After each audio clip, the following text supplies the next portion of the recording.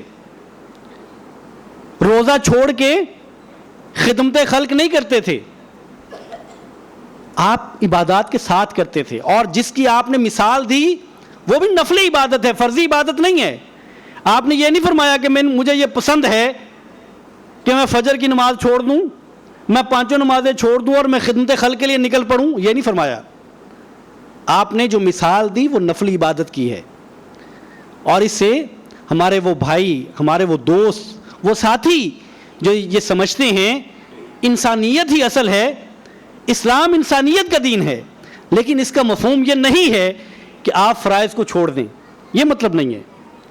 انسانیت کا دین ہے اسلام. اسلام کہتا ہے کہ ایک جان کو بچانا گویا کہ انسانیت کو بچانا ہے.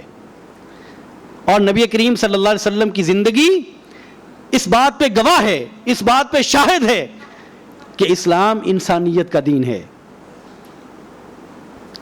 لیکن چیزوں کو مکس اپ نہیں کرنا, ان کو آپس میں ملا نہیں دینا, جس کی جو جگہ ہے اس کو اس جگہ پہ رکھنا ہے. اور نبی کریم صلی اللہ علیہ وسلم جب لوگ ضرورت مند ہوتے, آپ صلی اللہ علیہ وسلم موجود ہیں, ایک شخص آیا کہنے لگا کہ یا رسول اللہ میں بھوکا ہوں, مجھے کھانا ہے. آپ صلی اللہ علیہ وسلم اٹھے, اپنے گھر تشریف لے گئے, اہل خانہ سے پوچھا کہ کھانے کو ہے؟ اہل خانہ نے بتایا کہ نہیں, کھانے کو کچھ نہیں ہے. نبی کریم صلی اللہ علیہ وسلم واپس آئے, پھر صحابہ کرام سے کہا کہ یہ شخص, یہ مہمان ہے, یہ بھوکا ہے, اس کو کون کھانا کھلائے گا؟ ابو طلحہ رضی اللہ تعالی عنہ کہنے لگے کہ یا رسول اللہ میں کھلاتا ہوں. ابو طلحہ مہمان کو گھر لے گئے. یہ واقعہ آپ نے سن رکھا ہے, واقعہ سنانا مقصد نہیں ہے, اس میں سے 2 چیزیں بتانا مقصد ہے. آپ نے واقعہ سن رکھا ہے کہ وہ گھر تشریف لے گئے, گھر میں پوچھا تو بیوی نے کہا کہ بچے کے لیے کھانا ہے, کہا بچے کو سلا دیں. سن رکھا ہے آپ لوگوں نے. پہلی بات اس میں یہ ہے کہ نبی کریم صلی اللہ علیہ وسلم صرف ترغیب نہیں دیا کرتے تھے. آپ امام تھے, آپ بڑے تھے, آپ یہ نہیں کہتے تھے کہ لو پیسے. آپ پہلے اپنے گھر جاتے ہیں, پہلے آپ اپنے اہل خانہ سے پوچھتے ہیں کہ کھانے کو کچھ ہے. اگر ہوتا تو گویا کہ نبی کریم صلی اللہ علیہ وسلم اس مہمان کو اپنے گھر سے کھانا کھلاتے. یہ نہیں کہتے فلاں چودھری صاحب, فلاں سردار صاحب کدھر ہیں. یہ کام صرف لوگوں کا تو نہیں ہے, یہ تو میرا بھی کام ہے. بھوکے کو کھانا کھلانا ایک امام کا کام ہے, ایک خطیب کا کام ہے, مسجد کے منتظم کا کام ہے, پھر نمازیوں کا کام بھی ہے. سو نبی کریم صلی اللہ علیہ وسلم اگر اسوہ تھے, اگر نمونہ تھے, تو یہ بھی ان کا نمونہ ہے کہ آپ نے جب اس طرح کی نیکی کے کام ہوں گے, وہاں آپ نے پہلی صف میں کھڑے ہونا ہے, پھر لوگوں کو ترغیب دینا ہے. اور دوسرا سبق اس میں یہ ہے کہ صحابی انہوں نے یہ نہیں کہا کہ یا رسول اللہ کوشش تو کی, میرے گھر میں تو صرف میرے بچے کا کھانا ہے. جب آپ نے آگے بڑھنا ہوتا ہے, اخوت اس کو کہتے ہیں, چبہ کانٹا جو کابل میں ہندوستان کا ہر پیرو جواں بےتاب ہو جائے. یعنی پھر یہ نہیں دیکھا جاتا کہ میرے پاس کیا ہے.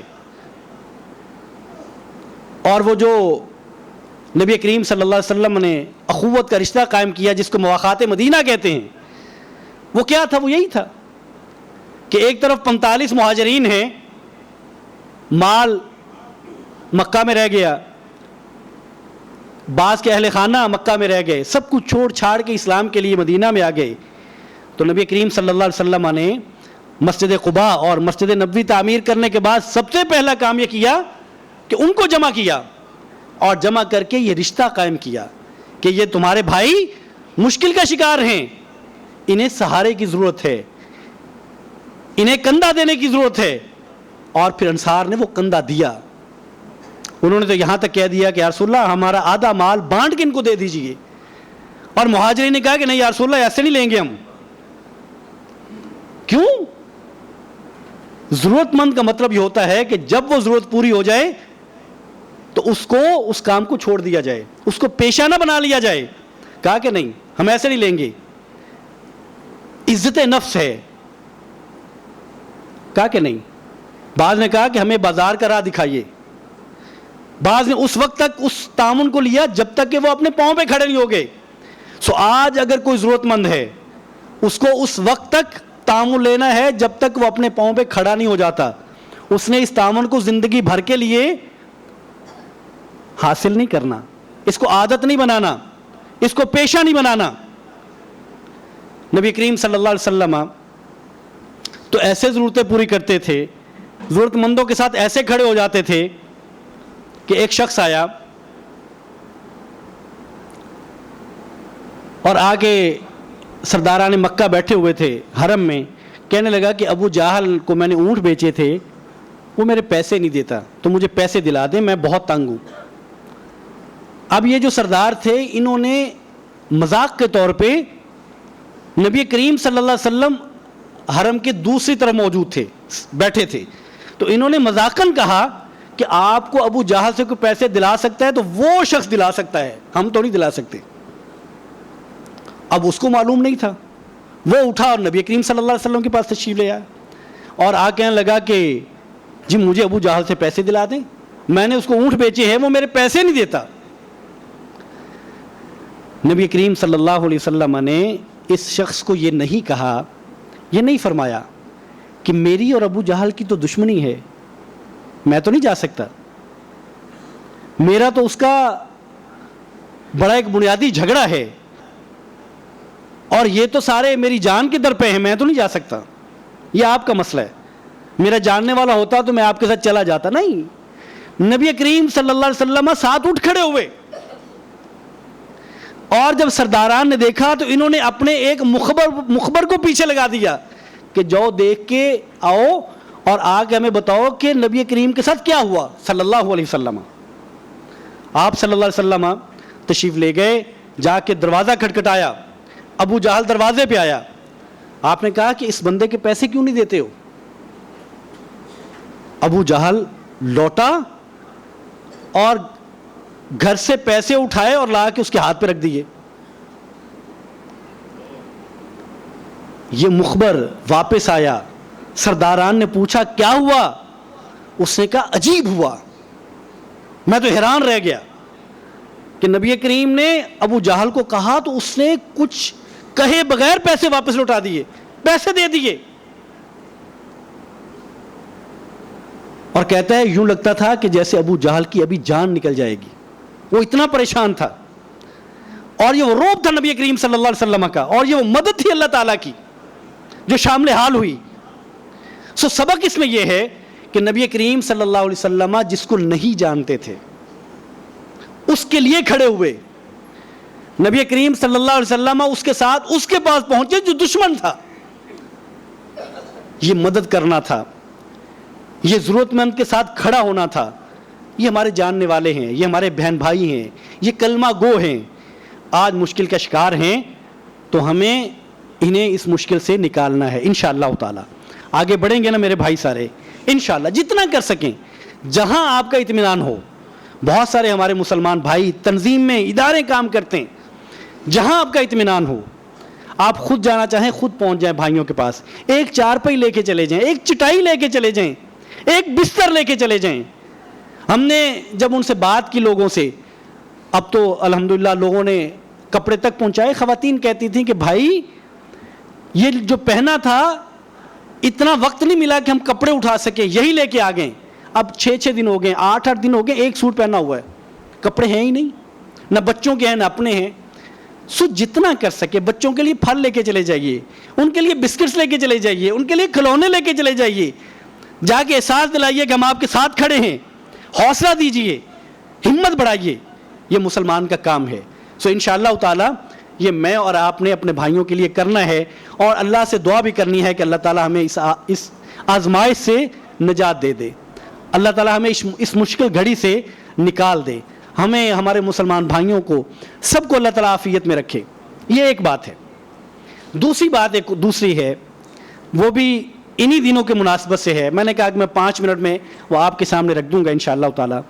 وہ بات یہ ہے کہ نبی کریم صلی اللہ علیہ وسلم کی ذات ہمارے لیے رحمت ہیں. نبی کریم صلی اللہ علیہ وسلم وہ ذات ہیں جنہوں نے اللہ کا پیغام ہم تک پہنچایا ہے, جنہوں نے ہمیں یہ بتایا کہ ہم نے زندگی کیسے گزارنی ہے.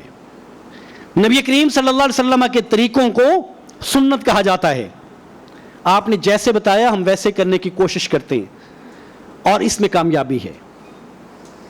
نبی کریم صلی اللہ علیہ وسلم نے جو نہیں بتایا وہ ہم نے نہیں کرنا, اسی میں نجات ہے. میرا دل کیا کہتا ہے, مجھے کیا اچھا لگتا ہے, یہ دین نہیں ہے. دین یہ ہے کہ نبی کریم صلی اللہ علیہ وسلم نے کیا کر کے دکھایا ہے اور کیا فرمایا ہے, یہ دین ہے. صحابہ اکرام نے نبی کریم سے کیا سیکھا اور کیا کیا, یہ دین ہے. میری منمانی, میرا دل, میری خواہش, میں کیا چاہتا ہوں, یہ میری چاہت ہے, یہ دین نہیں ہے. نبی کریم صلی اللہ علیہ وسلم سے محبت یہ ہے کہ آپ نبی کریم کی سنتوں کو, آپ کے طریقوں کو اپنا لیں, جو آپ نے فرمایا اس پہ عمل کریں, یہ محبت ہے. اور یہ نبی کریم سے محبت نہیں, یہ گویا کہ اللہ سے محبت ہے. قُلْ إِن كُنتُمْ تُحِبُّونَ اللَّهَ فَاتَّبِعُونِي يُحْبِبْكُمُ اللَّهُ. اے نبی ان سے کہہ دیں کہ اگر تم میری بات مانو گے, میری بات مانو گے, میری پیروی کرو گے, میرے پیچھے چلو گے, تو اللہ تم سے محبت کرے گا. اگر تم چاہتے ہو کہ تم اللہ سے محبت کرو تو میری پیروی کرنا ہوگی, پھر اللہ بھی تم سے محبت کرے گا. تو نبی کریم صلی اللہ علیہ وسلم کی پیروی ہی اصل ہے. اور آپ کی سنتوں کو چھوڑ کے, آپ کی تعلیمات کو چھوڑ کے دیگر کام کرنے چل پڑنا, یہ مناسب نہیں ہے اور یہ دین نہیں ہے. آپ صلی اللہ علیہ وسلم کی صحیح حدیث مبارکہ ہے, آپ پیر کا روزہ رکھا کرتے تھے, جمعرات کا روزہ رکھتے تھے. اور آپ نے وجہ بتائی, آپ نے کہا اس لیے رکھتا ہوں کہ پیر کو میری ولادت ہوئی اور آسمانوں میں اعمال پیش ہوتے ہیں, سو میں چاہتا ہوں کہ جب میرے اعمال پیش ہوں تو میں روزے کی حالت میں ہوں. اب نبی کریم صلی اللہ علیہ وسلم کی سنت یہ ہے کہ آپ پیر کا روزہ رکھیں, جمعرات کا روزہ رکھیں. نہیں رکھتے اس لیے کہ اس میں مشکل ہے, نہیں رکھتے. سنت ہے, ثابت ہے, کسی کا کوئی اختلاف نہیں ہے, کسی فرقے کا اختلاف نہیں ہے, نہیں کرتے. اور جو آپ سے ثابت نہیں ہے اس کے لیے لڑائیاں لینا شروع کر دیتے ہیں. اس کے لیے ہمیں اچھا لگتا ہے, جلوس ہو, جھنڈے شنڈے ہوں, کھانا پینا ہو, وہ اچھا لگتا ہے, وہ کرتے ہیں. نبی کریم نے نہیں کیا صلی اللہ علیہ وسلم, نہیں کیا. صحابہ کرام آپ پہ جانے دینے والے, آپ کے لیے مال اولاد سب چھوڑ دینے والے, نہیں کیا. اللہ کے بندوں, یہ اتنی بنیادی بات نہیں سمجھ میں آتی, ادھر ادھر کی باتیں جوڑ کے دلیلیں بناتے ہیں. عجیب یہ ہے کہ میں, ایک صاحب کہتے ہیں کہ میں, وہ ان دنوں میں کلپس آ رہے ہوتے ہیں, ایک صاحب کہتے ہیں کہ نبی سے محبت کی دلیلیں مانگو گے ہم سے, نہیں دیتے جاؤ. اور اللہ کے بندو, نبی سے محبت کی دلیلیں کون مانگتا ہے؟ نبی سے محبت کی دلیل سیدنا عمر رضی اللہ تعالیٰ عنہ, معروف بات ہے, معروف حدیث مبارکہ ہے کہ جب آپ نے پوچھا کہ عمر کتنی محبت کرتے ہو مجھ سے, کہا کہ رسول اللہ ہر چیز سے زیادہ, اپنی جان سے نہیں. فرمایا کہ ابھی تمہارا ایمان کامل نہیں ہے. کہا کہ اپنی جان سے بھی زیادہ. تو نبی سے محبت تو یہ ہے, لیکن کیا نبی سے محبت منمانی ہوگی؟ جو دل میں آئے گا وہ ہوگا, جو میں چاہوں گا وہ ہوگا. اگر یہ نبی سے محبت کی علامت ہے تو یہ محبت صحابہ اکرام نے کیوں نہیں کی, یہ ائمہ اعظام نے کیوں نہیں کی؟ اور ائمہ میں امام مالک ہیں رحمۃ اللہ علیہ, امام شافعی ہیں, امام ابو حنیفہ ہیں, امام احمد بن حنبل ہیں رحمۃ اللہ علیہم, چاروں ائمہ ہیں. اور ہمارے دوست, ہمارے بھائی, ہمارے ساتھی امام ابو حنیفہ رحمۃ اللہ علیہ, ان کی فقہ کو ماننے والے ہیں. امام صاحب نے کوئی نہیں منائی. عجیب بات ہے, امام صاحب بھی نہیں مناتے, صحابہ اکرام نہیں مناتے, نبی کریم منانے کا حکم نہیں دیتے, خود نہیں مناتے, صحابہ اکرام نہیں مناتے, ائمہ نہیں مناتے. ہم کہتے ہیں کمال ہے, یہ دین ہے یہی, تم ہم سے دلیلیں مانگتے ہو. ہم کہتے ہیں اللہ کے بندو یہ وہ بات ہے جو دین نہیں ہے، اس کو دین نہ بنائیں۔ ایک صاحب کہتے ہیں کہ لو جی یہ جو 14 اگست میں آپ جھنڈیاں لگاتے ہیں ہمیں آپ منع کرتے ہیں۔ یعنی آپ اندازہ کریں کہ علم کیا ہے، جو لوگ پیشوا ہیں، جو رہنما ہیں، جنہوں نے لوگوں کو دین بتانا تھا، ان کی اپنی علمی اور ذہنی حالت کیا ہے۔ کہتے ہیں 14 اگست کو مناتے ہیں، نبی کا نہیں مناتے۔ تو حضرات گرامی قدر، کبھی کسی نے کہا کہ 14 اگست کو جھنڈے لگائیں تو ثواب ہوتا ہے؟ کس نے کہا؟ کبھی کسی مولوی صاحب نے کہا کہ 14 اگست کو جھنڈے لگایا کرو ثواب ہوتا ہے؟ او بھائی وہ دین نہیں ہے، وہ دین نہیں ہے۔ نبی کریم صلی اللہ علیہ وسلم کے ساتھ جڑی ہوئی بات دین ہے۔ یہاں آپ دلیل چاہیے ہوتی ہے، وہاں دلیل نہیں چاہیے۔ کہتے بیٹا پیدا ہوتا ہے تو مٹھائیاں بانٹتے ہیں، نبی کریم صلی اللہ علیہ وسلم کی بیٹے کے ہم نے پیچھے چلنا ہے، بیٹے کی سنتوں پہ عمل کرنا ہے۔ نعوذ باللہ بیٹا دین لے کے آیا ہے، بنیادی باتیں نہیں سمجھ آتی۔ نبی کریم صلی اللہ علیہ وسلم کی ذات، ان کے ساتھ جڑی ہوئی باتیں ہمارے لیے دین ہیں، اور جب ان سے جڑی ہوئی بات کی کوئی بات ہوگی تو دلیل دینا ہوگی۔ ایک صاحب کہتے ہیں کہ تم سے کوئی دلیل مانگے تو یہ نہیں کہنا کہ ہے کہ نہیں ہے، کہنا کہ تم دلیل دو کہ منع کہاں آیا ہے۔ اب یہ تو عالم ہے، عالم یہ ہے علم کا، کہتے ہیں کہ تم نے بتانا ہے۔ اور یہ علم کی دنیا میں یہ معروف ہے، ائمہ اکرام کے ہاں مسلمہ اصول ہے کہ معاملات میں اباحت ہوتی ہے، جواز ہوتا ہے، عبادات میں نہیں۔ وہاں اصلاً ہر چیز جائز ہوتی ہے اور آپ کو منع کی دلیل لانا پڑتی ہے۔ عبادات میں اصلاً ہر چیز منع ہوتی ہے، آپ کو جواز کی دلیل لانا ہوتی ہے۔ سو نبی کریم صلی اللہ علیہ وسلم، اور پھر معروف آخری بات ہے چونکہ وقت ختم ہو گیا، قل بفضل اللہ وبرحمتہ فبذلک فلیفرحوا۔ آپ بندے بندے کی زبان سے سن لیتے ہیں۔ یہ آیت مبارکہ سورہ یونس کی ہے، اس سے پچھلی آیت ہے یا ایھا الناس قد جاءتکم موعظۃ من ربکم وشفاء لما فی الصدور۔ اے لوگو تمہارے پاس نصیحت آ چکی ہے جو تمہارے رب کی طرف سے، جو شفا ہے سینوں کے لیے، وہدن اور وہ ہدایت ہے، ورحمتن وہ رحمت ہے للمؤمنین مومنوں کے لیے۔ قرآن مجید کی بات ہے کہ اللہ نے قرآن مجید تمہاری ہدایت کے لیے نازل کیا ہے۔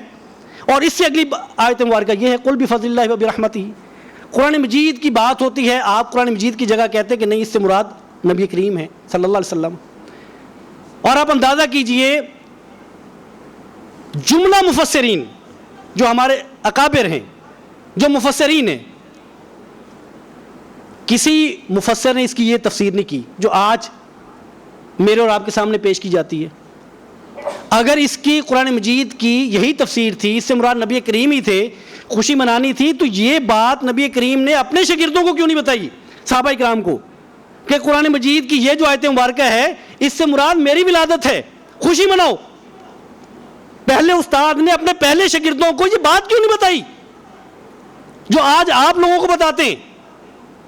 اس کے بعد کہ مفسرین نے اپنی تفسیروں میں یہ بات لکھی کیوں نہیں کہ اس سے مراد نبی کریم ہے صلی اللہ علیہ وسلم؟